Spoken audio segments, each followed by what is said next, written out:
좌우에 있는 분들과 인사 나누겠습니다. 읽고 듣고 순종합시다.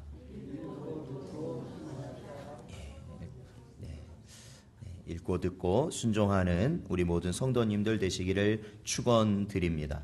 저희가 지난 주일에 잠시 살펴보았던 서머나 교회는 주님께 칭찬받은 교회였습니다.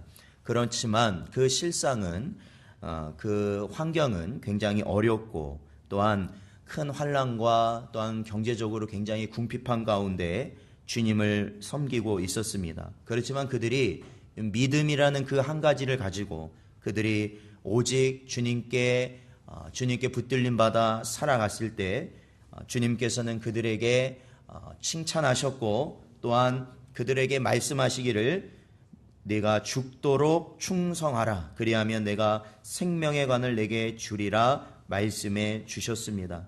사랑하는 성도 여러분, 우리는 그 인생이라는 믿음의 경주를 지금 가고 있습니다.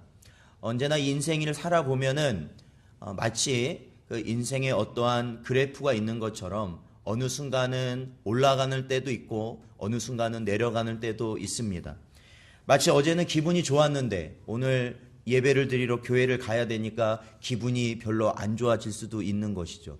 그렇지만 중요한 것은 이것은 사람의 인생의 좋고 나쁨이라고 할 수 있지만 우리는 끝까지 이 경주를 달려야 된다는 것에는 변함이 없다라는 것입니다.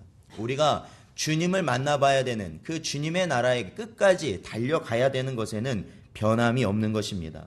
그러므로 사랑하는 성도 여러분, 이 시간에도 우리가 우리 마음속에 주님을 위하여 죽도록 충성해야 된다는 그 마음을 다시 한번 마음에 새기시고 우리의 마음이 주님 앞에 드려질 수 있는 귀한 예배의 시간 되시기를 주님의 이름으로 축원드립니다.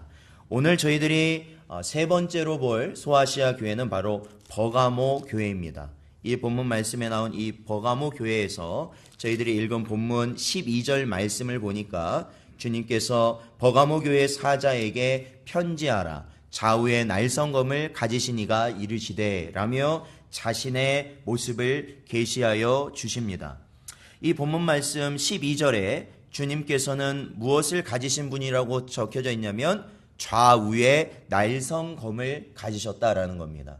좌우에 날이 섰다는 건 저희가 보통 쓰는 한쪽 면에 날이 있는 검이 아니라 양쪽에 날이 있는 검입니다. 보통은 당시에는 전투용으로 사용하던 그러한 검이죠. 자, 이 표현을 저희들이 얼마 전에 함께 봤죠. 저희 요한계시록 1장 16절을 한번 보겠습니다. 요한계시록 1장 16절. 자, 같이 읽어보겠습니다. 시작.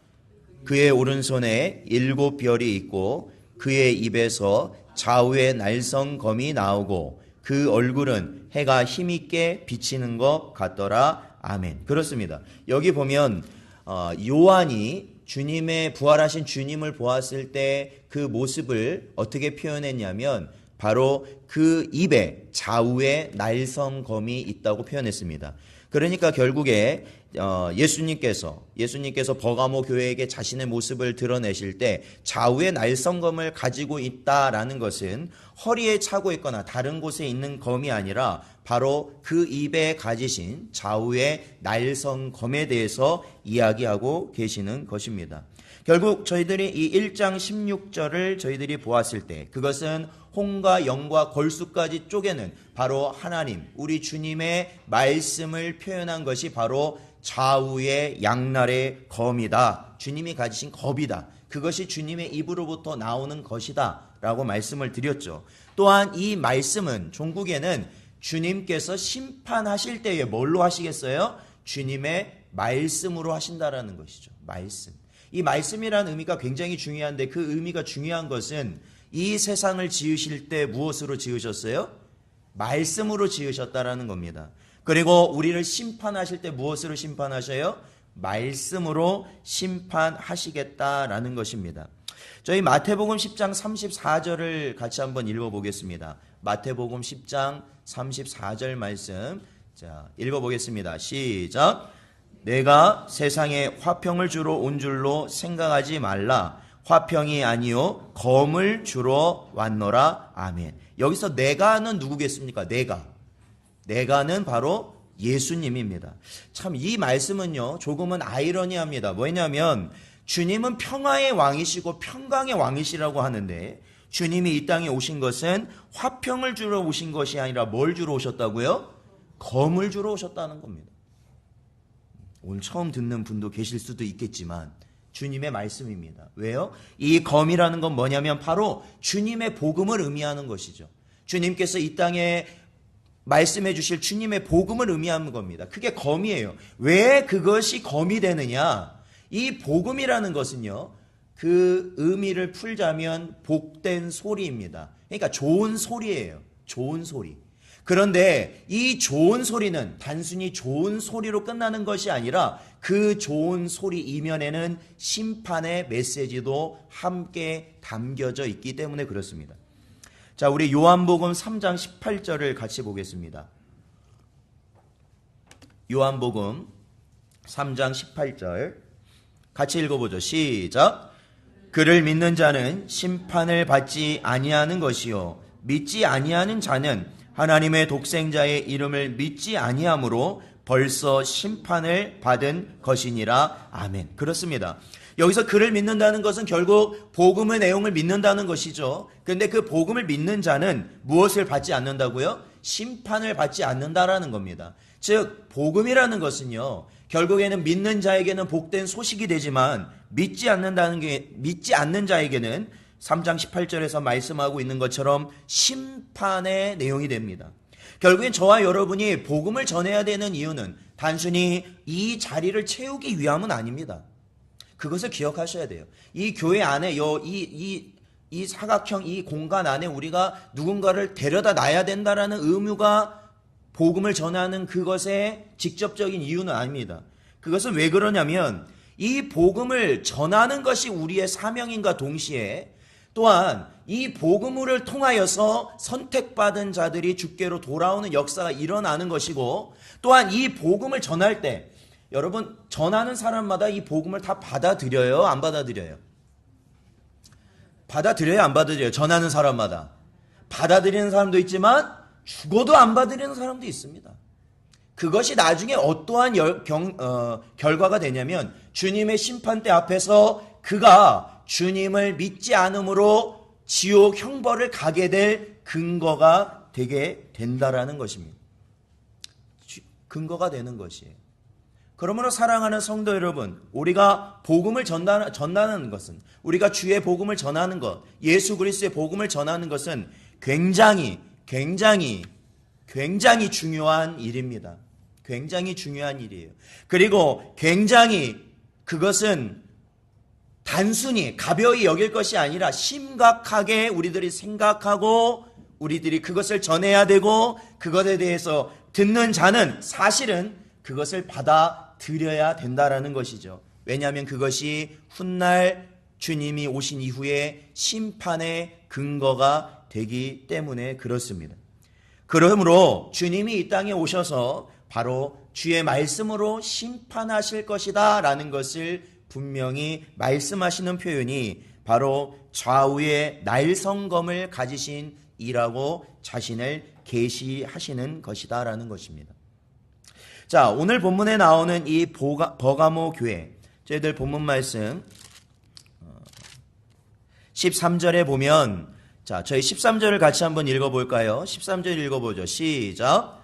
내가 어디에 사는지를 내가 아노니 거기는 사탄의 권자가 있는 데라. 내가 내 이름을 굳게 잡아서 내 충성된 증인 안디바가 너희 가운데 곧 사탄이 사는 곳에 죽임을 당할 때에도 나를 믿는 믿음을 저버리지 아니하였도다. 아멘. 그렇습니다. 이 13절의 내용은 바로 이 버가모 교회, 즉 이 소아시아 7교회를 향한 주님의 메시지를 보면 보통 그 교회를 향한 칭찬의 내용이 나오고 또 그 교회를 향한 책망의 내용이 나오는데, 바로 이 13절의 내용은 버가모 교회를 향한 주님의 칭찬하시는 내용이 나옵니다. 내가 어디에 사는지를 내가 안다. 여러분, 이 요한계시록에 지금 말씀을 계속 보면서 주님께서는 계속적으로 우리에게 말씀해 주시는 것이 있습니다. 그것이 뭡니까? 내가 너를 뭐한다? 안다. 내가 이 교회를 뭐한다? 안다. 내가 성도 우리 한 사람 한 사람을 주님이 어떻게 하신다? 안다라는 것입니다. 안다. 이 안다라는 것은 우리의 중심, 나 자신도 모르는 내 중심까지도 감찰하고 계시고 그 모든 상황을 알아 계신다라는 거죠. 알고 계신다.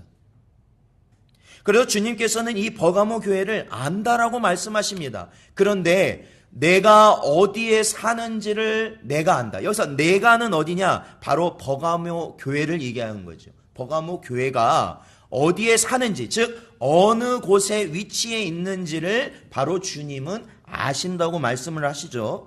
그런데 이 버가모 교회가 어디에 위치해 있냐면 바로 사탄의 권자가 있는 곳이다라고 말하고 있습니다. 저희가 연이어서 이 사탄의 이름을 2번 듣게 됩니다. 그것은 저희가 지난주에 봤던 서머나 교회에서 바로 이 서머나 교인들을 핍박했던 중심에 있던 바로 유대인들, 그들은 바로 사탄의 회당이다라고 주님은 말씀하시고, 또한 오늘 이 버가모 교회에서는 이 버가모 교회가 위치하고 있는 그 지역에 사탄의 권자가 있는 곳이다라고 주님은 말씀하고 있기 때문에 그렇습니다. 이 사탄의 권자, 이 권자라는 것은 바로 힘 있는 자리가 있다라는 것이죠. 높은 자리가 거기 있다라는 것입니다. 높은 자리가 거기 있다. 즉 사탄의 그러한 모든 것의 가장 중심적인 자리가 그곳에 있다라는 표현이 될 것입니다. 사랑하는 성도 여러분, 저와 여러분이 성도로서 살아간다라는 것, 우리가 오늘날 많은 교회가 무너지고 어려움 가운데 있는 이 상황 속에서 우리가 성도로 살아갈 때 중요한 것은 우리의 시각이 육신적이 되는 것이 아니라 영적인 시각을 가져야 된다는 것을 분명히 깨달으셔야 됩니다. 영적인 시각. 저는 연이어 이 서머나 교회와 연이어 버가모 교회까지 주님께서 이 사탄이라는 의미를 계속해서 말씀해 주시는 것 가운데 우리는 너무 오늘날 우리 모든 교인들은 현실적이 되어서 살아가고 있는 건 아닌가? 물질적이 되어서 살아가고 있는 것은 아닌가? 너무 계산적이고 너무 편의적이고 너무 이 세상의 사람들과 똑같이 생각하고 똑같이 결정하며 살아가고 있는 것은 아닌가라는 생각이 들었어요. 그것은 결국 어떠한 시각으로 살아가는 거예요. 가시적인 시각, 즉 보이는 대로 사는 삶, 즉 육신적인 눈을 가지고 살아가게 된다라는 것이죠. 아마 이 소아시아 7교회 어느 교회도 당시에 고난을 환난을 겪지 않은 교회는 없을 겁니다. 왜냐하면 로마라는 그 제국이 그 모든 그리스도인을 핍박하던 때였기 때문에 그렇습니다. 그리고 하나님의 교회, 우리 이 초대 교회가 이제 부흥하여서 더욱더 많은 교회들이 세워지던 때여서 바로 이것이 로마의 단순한 억압이 아니라 바로 사단이 그 배경에서 이 교회들을 억압하고 핍박하고 있다는 사실을 주님께서는 말씀해주고 계시다라는 것이죠. 우리는 그렇기 때문에 우리가 이 소위 말하는 무당이나 아니면 어떤 점 보는 사람처럼 우리가 예언을 하고 미래에 대해서 그것이 우리가 영적인 눈이라고 보는 것이 아닙니다. 그것은 우리가 이 말씀을 통해 하나님의 원리, 보이지 않으시는 하나님의 원리와 보이지 않는 이 마귀의 원리, 사단의 원리를 우리는 간파하며 살아가는 것이 영적인 눈으로 살아가는 모습이 된다는 것입니다. 사랑하는 성도 여러분, 여러분은 지금 어디에 살고 계셔요? 여러분 어디에 살고 계십니까? 어디에 살고 계세요? 광주시에 사시는 분 없으세요? 성남시에 사시는 분, 예. 수원시에 사시는 분, 예. 서울시에 사시는 분, 예. 서울시에 사시는 분 계세요? 우리 교회에. 예, 대단하죠? 서울시에 조금 있으면 이제 일본에서 사시는 분도 오실 거예요. 자, 여러분, 그런데요, 우리가 사는 곳은 어딘지 아십니까? 서울시, 성남시, 광주시, 수원시가 아닙니다. 우리가 사는 곳은 바로 사탄의 사망 권세가 드리워져서 아직까지도 사탄의 권세가 가장 높은 영향력을 끼치는 사탄의 세상 속에 사실은 우리는 살아가고 있다는 겁니다. 그것을 기억하셔야 돼요. 그래서 우리는 이 사탄이요, 이 모든 세상을 지배하고 여기에서 그 모든 것을 좌지우지하면서 우리 하나님이 택한 백성들이 언제든지 걸릴 수 있는 죄의 지뢰를 모든 곳에 매설하고 우리를 그 움직임을 살피고 우리가 죽기를 바라고 있는 것이죠. 걸려들길 바라고 있는 것이죠. 저도 이제 군 시절에 제가 임무를 맡은 게 뭐냐면 지뢰를 심는 거를 임무를 맡았죠. 저희 부대가 지뢰를 제가 심는데, 여러분 지뢰라는 거 영화에서 많이 보시죠? 뭐 영화에 보면 막 탁 밟아가지고 막 칼로 그걸 파내고 그럴 경황이 없어요. 밟으면 그냥 죽는 거예요, 지뢰라는 건. 그러니까 종류가 여러 가지 있지만.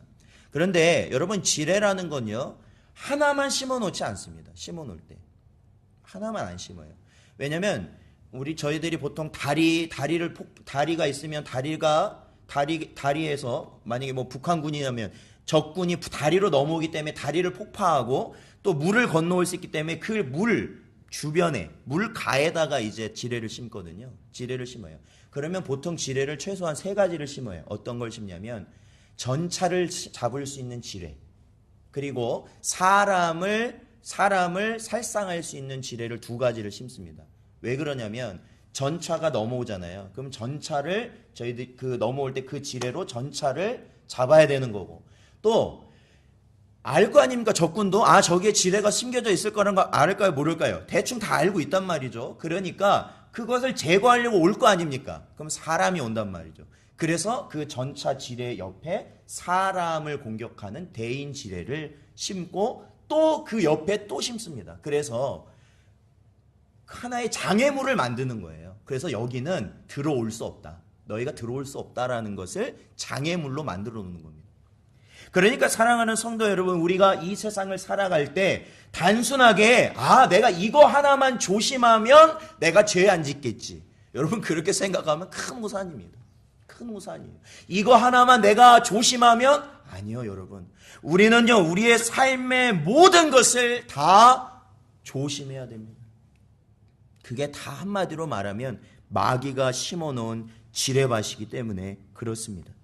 우리 누가복음 21장 36절을 읽어보겠습니다. 누가복음 21장 36절 읽어보죠. 시작. 이러므로 너희는 장차 올 모든 일을 능히 피하고 인자 앞에 서도록 항상 기도하며 깨어 있으라 하시니라. 아멘. 그렇습니다.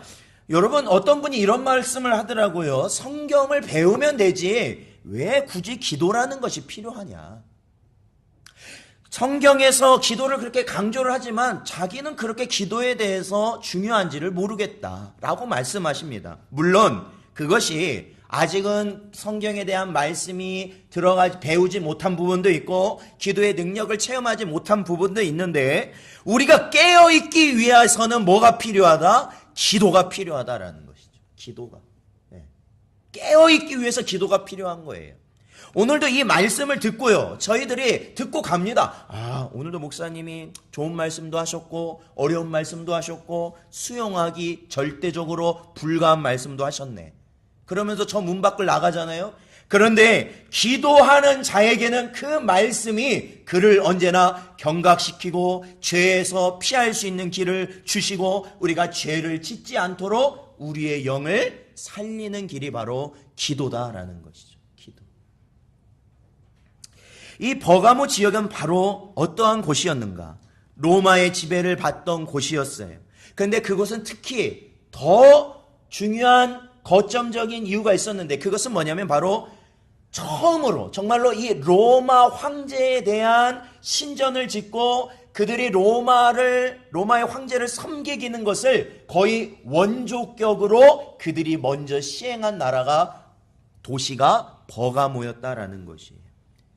그러니까 그 전에 이미 그들은 당시의 그리스 신들, 제우스라든지 아니면 바카스라든지 여러 신들을 섬기는 신전이 그 언덕 위에 막 빽빽하게 들어서 있는 곳이 바로 버가모였는데, 그곳에다가 그들은 황제의 신전까지도 그곳에 지어놓고 그들은 섬김을 섬겼던, 열심으로 섬겼던 곳이 버가모였다라는 것이에요.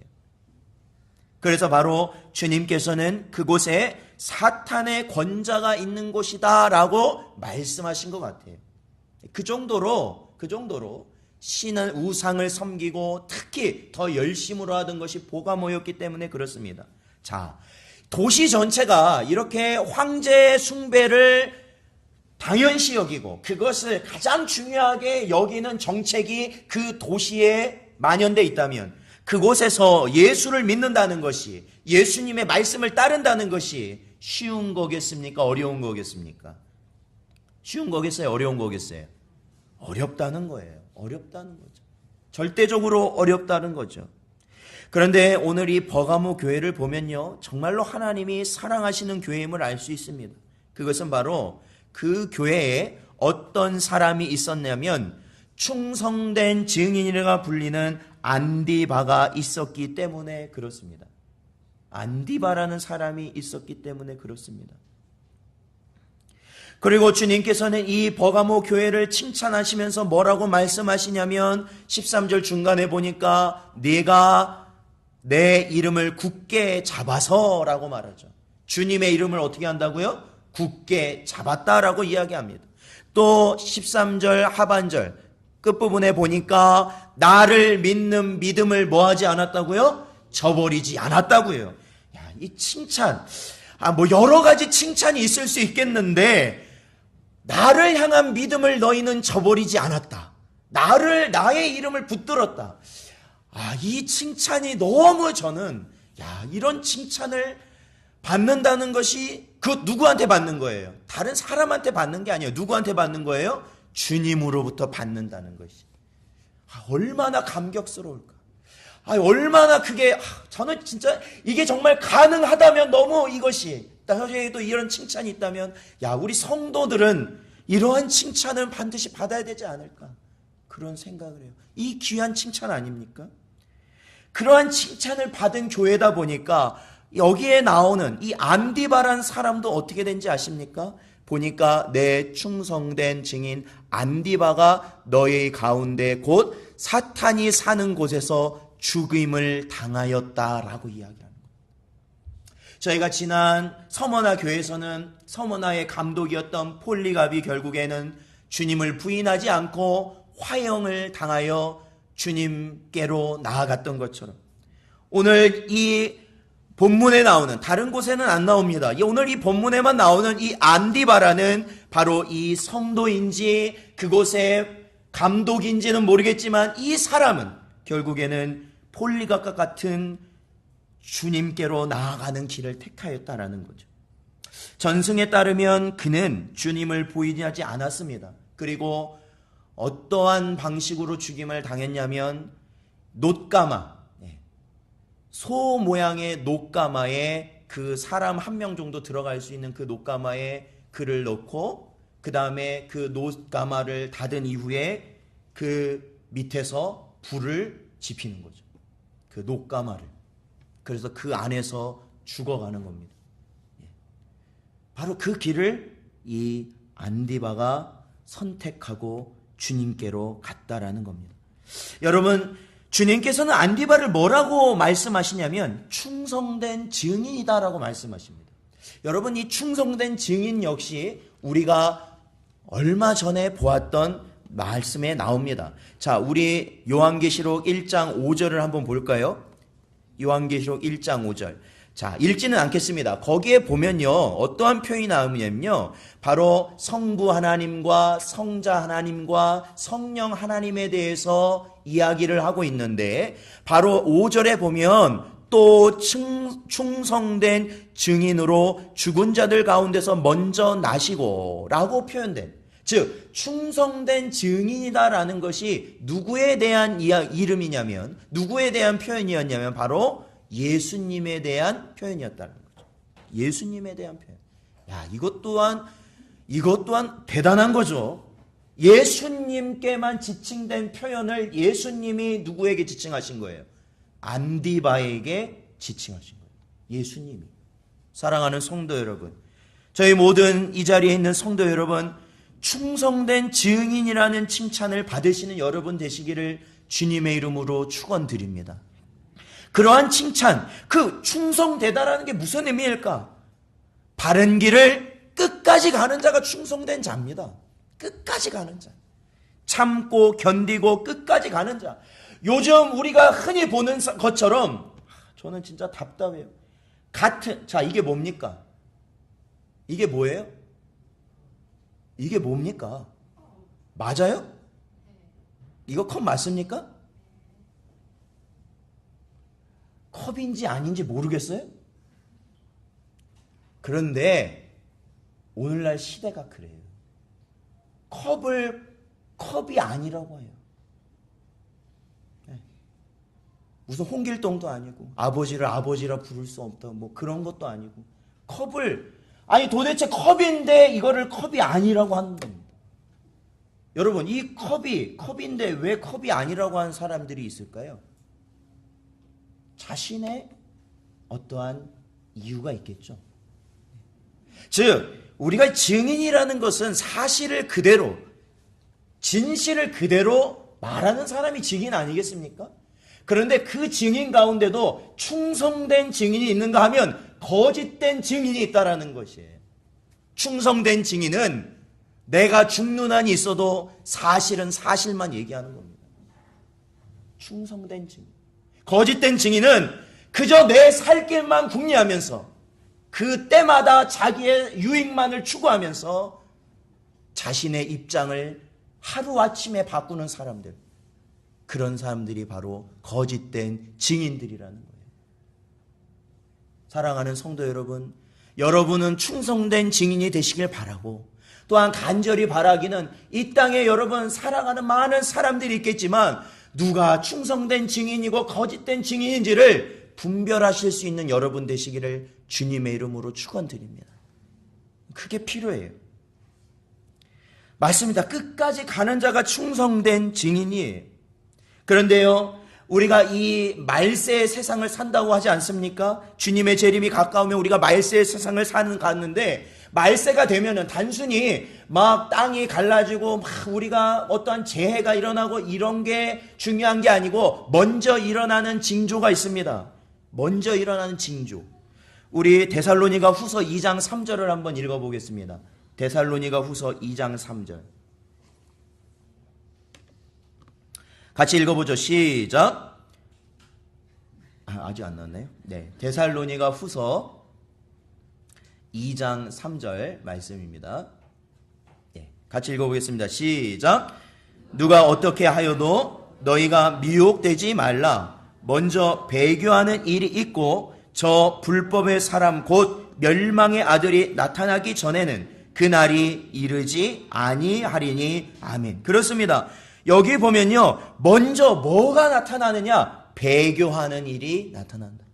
배교하는 일. 이 땅에 나는 그리스도인이고 성도라고 말하는 자들 중에 결국 마지막 때가 가까이 와서 환난과 핍박이, 또한 우리에게 어떠한 더 좋은 유익이 제시될 때 누구든지 바로 그것을 따라가고 그것에 복종하고 그것에 순종하는 배교하는 자들, 주님을 부인하는 자들이 나타나게 될 것이다 라는 겁니다. 사랑하는 성도 여러분, 주님께서는 지금 저와 여러분에게 어떠한 우리의 세상을 놀라게만 할 큰 일을 저와 여러분에게 요구하시는 것이 아닙니다. 그것은 바로 이 버가모 교회처럼 언제나 충성된 자, 언제나 주의 이름을 붙들고 믿음을 저버리지 않는 자로 살아가기를 원하신다라는 것이죠. 그렇게 살길 원하시는 것이에요. 그것이 바로 우리가 주님께 칭찬받는 길이다라는 것이죠. 여러분, 사람들이 인정해 주지 않아도, 나 혼자 이거를 계속해서 해나가는 것이 너무나도 버겁고 힘들어도 여러분 가십시오. 묵묵히 가십시오. 묵묵히.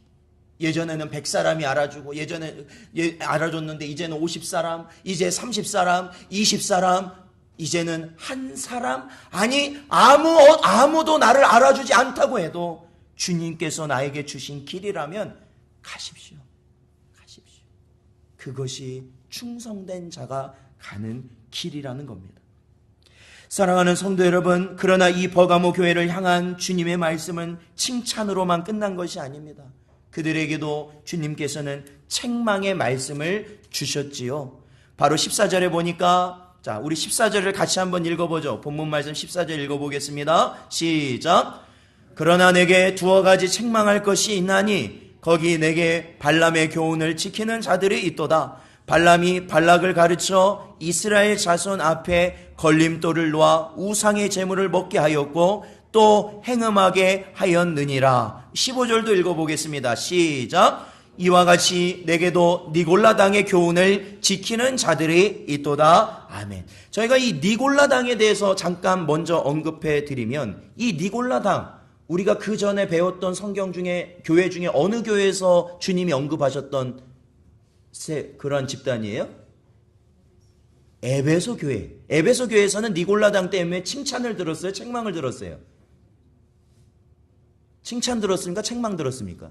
칭찬을 받았죠. 왜요? 그들의 가르침을 따르지 않았다라는 겁니다. 분별해서.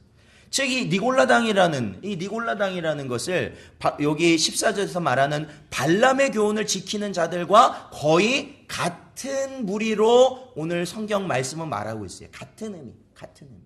이 니골라당이라는 자들은 그저 나 구원받았으면 이제 땡이야. 구원받았으면 이제 나 아무거나 다 해도 돼. 내 영은 하나님께서 구원하셨기 때문에 이 육신이란 것은 어차피 죄로 죽어야 되니까 이 육신은 아무거나 해도 상관없어 라고 믿으며 살아가는 자들이거든요. 마치 오늘날로 말하면 구원파. 오늘날로 말하면 구원파예요. 이 사람들이. 그 사람들은 회개하면은 중생을 못했다고 말하거든요.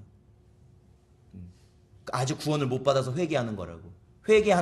구원받은 사람은 회개할 게 없다라는 거죠. 막 살아도 된다. 바로 그와 같은 교훈이 뭐냐면 바로 발람의 교훈이라는 거예요. 여러분, 이 발람이라는 사람, 자, 우리 성경을 보면 우리 유다서 1장 11절, 유다서 1장 11절 읽어보겠습니다. 시작.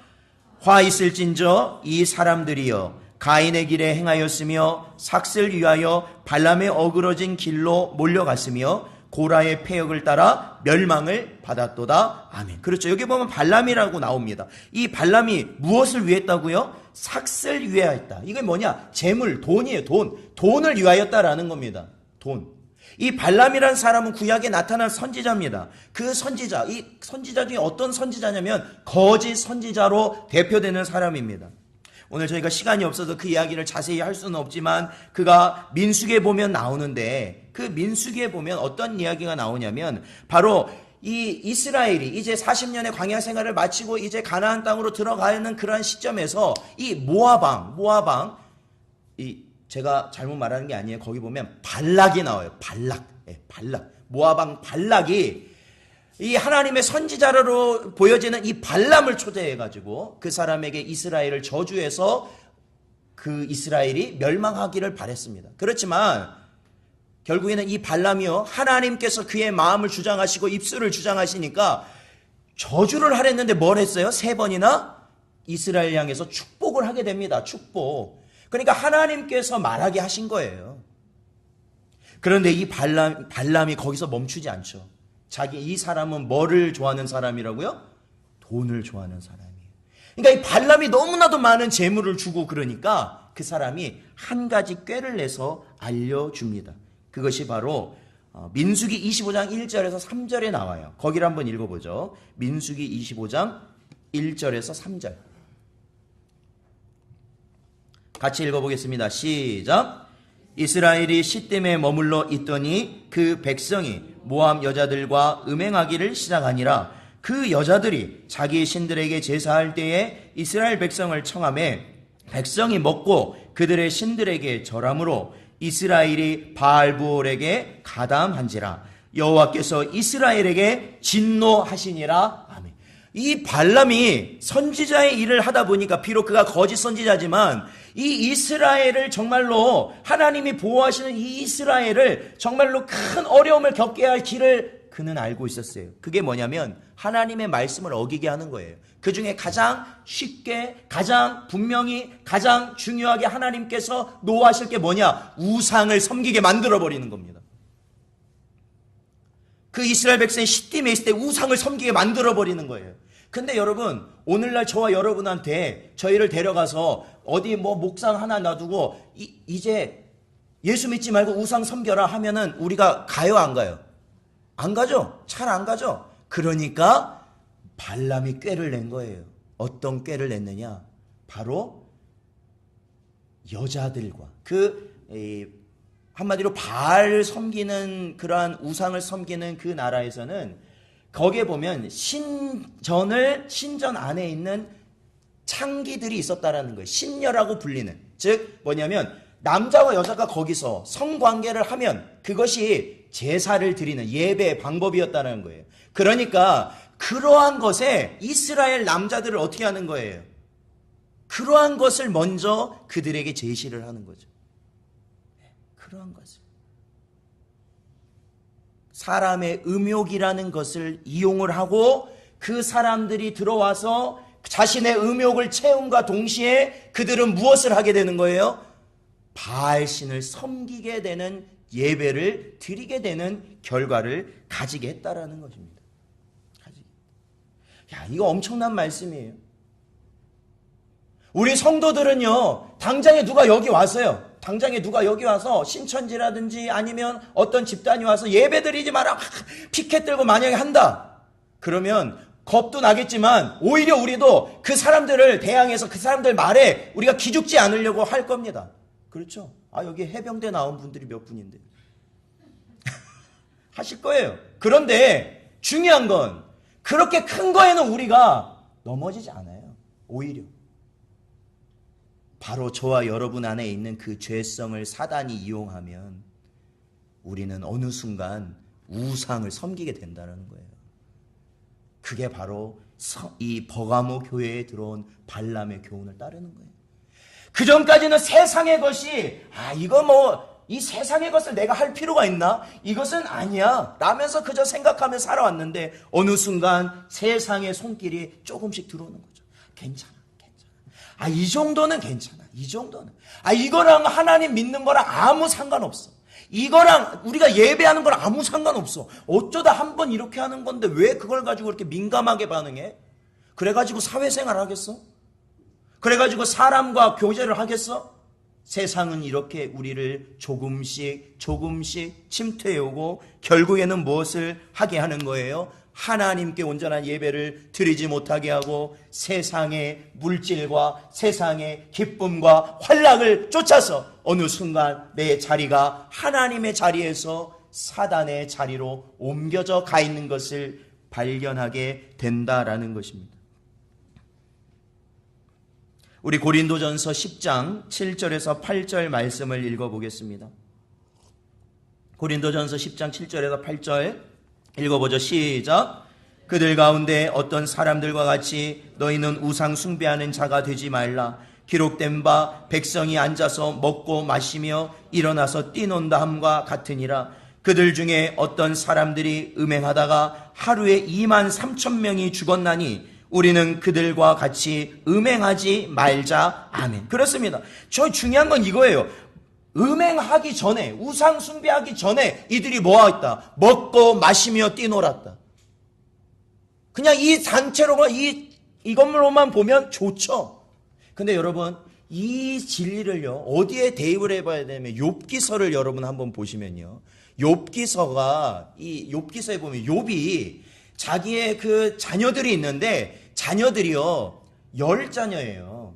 10남매라고요. 그런데 그 10자녀들이요 10남매니까 거의 보면 부모님까지 치면 매달 생일 돌아오는 거 아니에요? 그렇죠. 근데 거기 보면 참 그것도 힘들 것 같은데, 자 매달 생일 때가 되면 함께 모여서 잔치를 했대요. 잔치.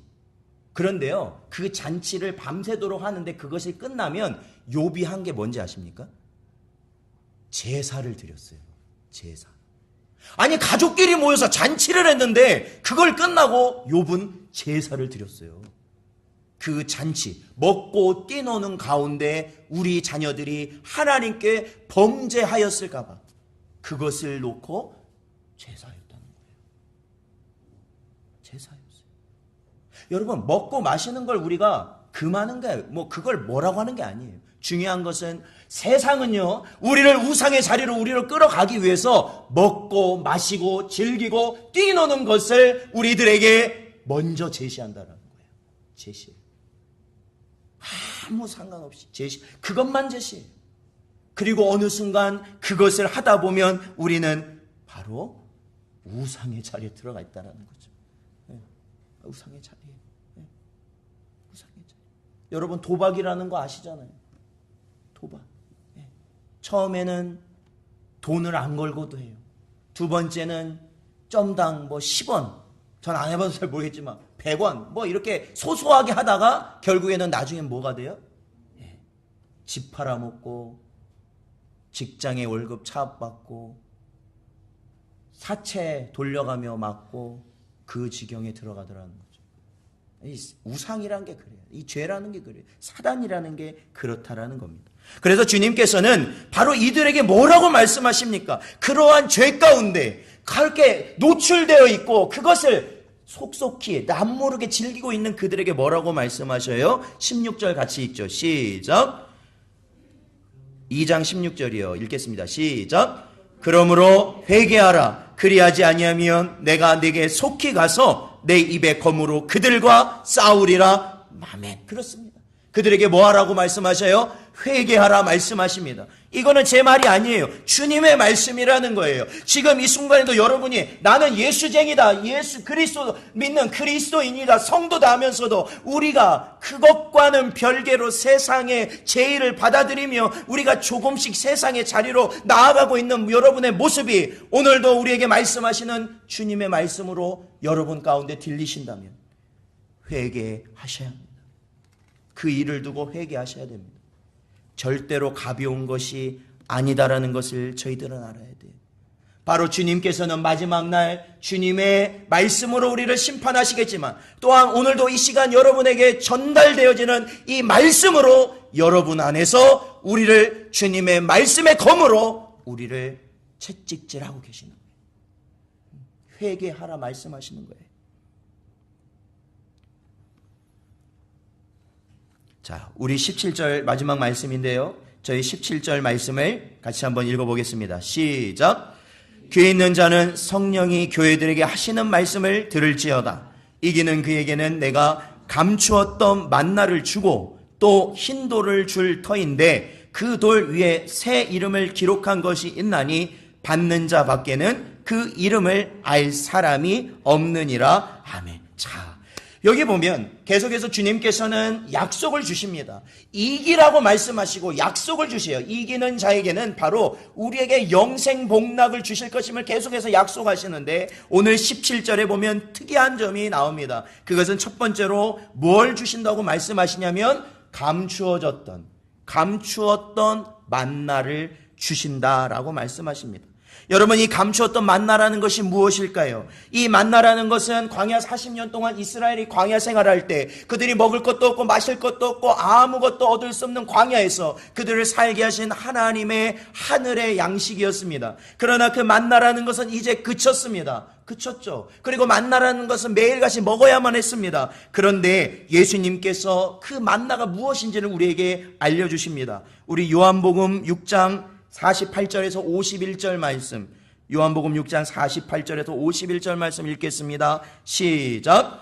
내가 곧 생명의 떡이니라. 너희 조상들은 광야에서 만나를 먹었어도 죽었거니와 이는 하늘에서 내려오는 떡이니 사람으로 하여금 먹고 죽지 아니하게 하는 것이니라. 나는 하늘에서 내려온 살아있는 떡이니 사람이 이 떡을 먹으면 영생하리라. 내가 줄 떡은 곧 세상의 생명을 위한 내 살이니라 하시니라. 아멘. 그렇습니다. 결국에는 뭐라고 말씀하십니까? 그 하늘에서 내리던 만나는 곧 나를 보여주는 것이었다라는 겁니다. 그리고 예수께서는 나는 하늘에서 내려온 어떠한 떡, 살아있는 떡이라는 겁니다. 이 살아있는 떡을 먹는 자가 무엇을 얻는다? 생명을 얻게 될 것이다 라는 것이죠. 바로 오늘 이 말씀에서 회개하고 그들이 발람의 교훈과 니골라당의 교훈을 버리고 그들이 주님께 돌아왔을 때 무엇을 얻을 수 있냐는 겁니다. 바로 주님의 생명의 떡, 영원히 줄이지 아니할 생명의 떡을 그들에게 주신다 약속하신 것입니다. 사랑하는 성도 여러분, 우리가 예수 그리스도를 우리 마음에 품는 것은 영원토록 배고프지 아니하고 영원토록 목마르지 아니한 생명의 떡과 음료를 우리에게 주시는 하나님의 놀라운 축복이 우리 안에 있게 되는 것인 줄로 믿습니다. 그거예요. 자, 두 번째는 뭡니까? 또 흰돌을 줄 터인데 그 돌 위에 새 이름을 기록한 것이 있다라고 말씀하십니다. 여기서 흰돌과 새 이름, 이 흰돌이라는 것은 당시에 엄청나게 많은 용도로 사용되어졌던 그러한 것 중에 하나입니다. 어떠한 재판을 할 때에 무죄냐 유죄냐를 판결할 때도 흰돌로 무죄를 표시했습니다. 어떠한 경기에서 어떤 경기자가 경기하는 사람이 승리할 때 승리의 표식으로도 주었습니다. 또한 경기장이나 공연장에 들어갈 때 어떠한 입장권으로도 줬습니다. 우리가 이 17절의 흰돌을 여러 가지 의미로 생각하겠지만 중요한 것은 이 흰돌을 받는 사람은 바로 영원한 그 나라에 들어갈 수 있는 자가 아니겠습니까? 흰돌 받는 사람. 근데 여러분, 여기에 또 한 가지를 더 말씀하십니다. 흰돌에 무엇이 적어져 있다고 말하고 있습니까? 새 이름이 적어진다고 말하고 있습니다. 이 새 이름이 과연 뭘까? 도대체 이 새 이름이 뭘까 여러분 생각하십니까? 이 새 이름이 뭘까요? 제가 이 새 이름이라는 것을 제가 준비하면서 제가 이런 생각을 해봤어요. 여러분, 만약 저와 여러분이 천국에 간다면 우리 주님께서 저와 여러분을 뭐라고 부르실까요? 이 목사야 라고 부르실까요? 근데 제 이름은 언제 지어진 걸까요? 이 땅에서 지어진 거 아닙니까? 그것은 바로 우리가 부활하게 되면 우리의 육신이 어떻게 돼요? 새로운 육신을 가지게 되죠. 부활체를 가지게 돼요. 그러한 것 같이 바로 주님께서도 우리가 바로 이 흰돌을 가지고 주님 앞에 갈 때 그 흰돌에 기록된 것이 바로 주님께서 우리 구원받은 백성들에게 주실 새 이름이 아니겠는가? 새 이름. 우리에게 주실 새 이름. 그것은 우리가 성경을 통해서 볼 수 있습니다. 그것은 아브라함의 원래 본명이 뭐였어요? 아브람이었다는 거예요. 아브람도 하나님께서 그에게 정말로 믿음의 순간 주신 이름이 아브라함이었습니다. 사레에게는 어떠한 이름을 주셨어요? 사라라는 이름을 주셨죠. 바로 야곱에는 또한 어떠한 이름을 주셨어요? 이스라엘이라고 하나님께서는 부르셨거든요. 그리고 신약에 보면은 사울이 어떻게 되었습니까? 부활하신 주님 만나고 바울이 되었다라는 것입니다. 이사야서 62장 2절 이방 나라들이 내 공의를 뭇 왕이 다 내 영광을 볼 것이요 너는 여호와의 입으로 정하실 새 이름으로 일컬어질 것이다. 새 이름으로. 그러나 여러분, 중요한 것은요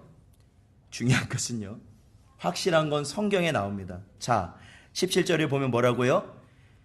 흰 돌을 줄 터인데 그 돌 위에 새 이름을 기록한 것이 있나니 누구밖에는 알 사람이 없다?